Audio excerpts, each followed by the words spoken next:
How's it going, guys? My name is Philip. I'm an animal keeper here in African Rift Valley at Cheyenne Mountain Zoo, and today we are doing our first ever on social media vulture carcass feed. Now it might seem a little bit grim, but in the wild this is something that vultures would be doing on a near daily basis. The vultures are the cleanup crew of the natural world, so they soar around, specifically this species, in southern Africa, and find carcasses and clean up all the remains and all of the diseases and other things that could be left behind by those carcasses and other animals. Now here in this situation we have two Cape griffon vultures. Their names are Godric and Hedwig. One is a male, one is a female. Godric is the boy and he's about 6 years old, and Hedwig is the female and she's about 14 years old. Now, since Godric and Hedwig are Cape griffon vultures, they are an endangered species, just like many different kinds of vultures all across the world. Now, you can tell the difference between the two because Godric on the right here has a little bit more of a gray coloration to his feathers, and he also has a little bit thicker of a beak. Now, Hedwig on the left, she's got almost a whiter yellow coloration on her feathers. She's a little bit older, and she also has a yellow band around her left leg.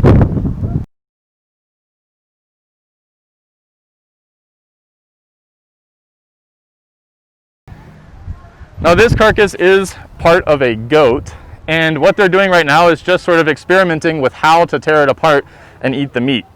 In the wild, they're not going to tear apart their own carcasses, especially the skin.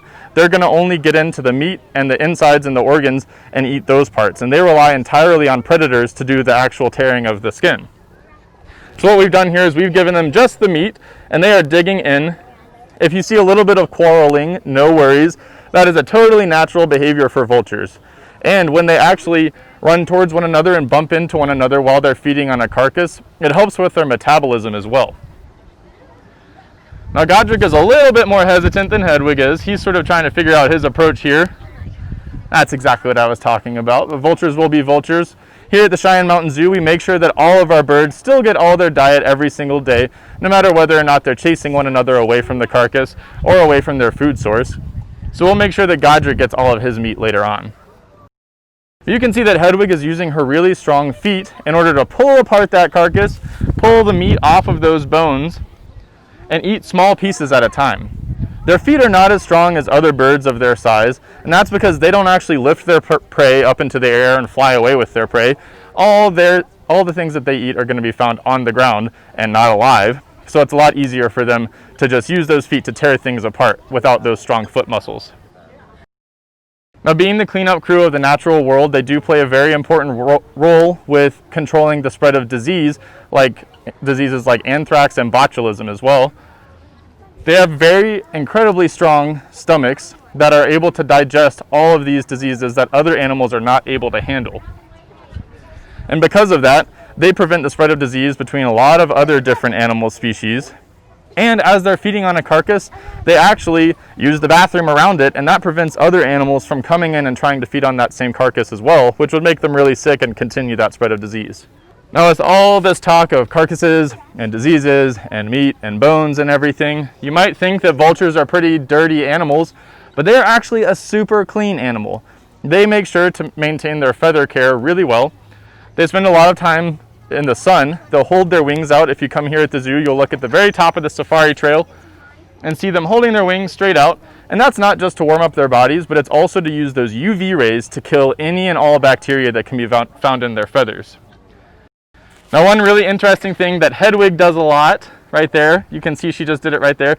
She held her foot up and kind of showed her talons. This is something called goose stepping that vultures do in the wild as well. And it's basically just a warning to other vultures that, hey, I'm still snacking on this food. I'd like it if you keep your distance.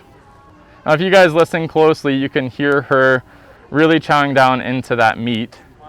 It looks like a lot of food for a vulture, but vultures can actually eat about 1 kilogram of meat in just 3 minutes. That's the equivalent of us eating 5 hamburgers in 3 minutes. And when they eat all that food, there's a big patch on the front of their chest called the crop that actually fills up with all that meat. So you guys can always tell when you come to the zoo if we've been giving our vultures a ton of food, which we do quite often, that they have full bellies because that pouch on their neck is actually really expanded and large. So you can see a little bit of that goose stepping that I mentioned earlier. They're both showing off their feet. But don't worry, again, like I said, we'll make sure that Godric gets all of his food later.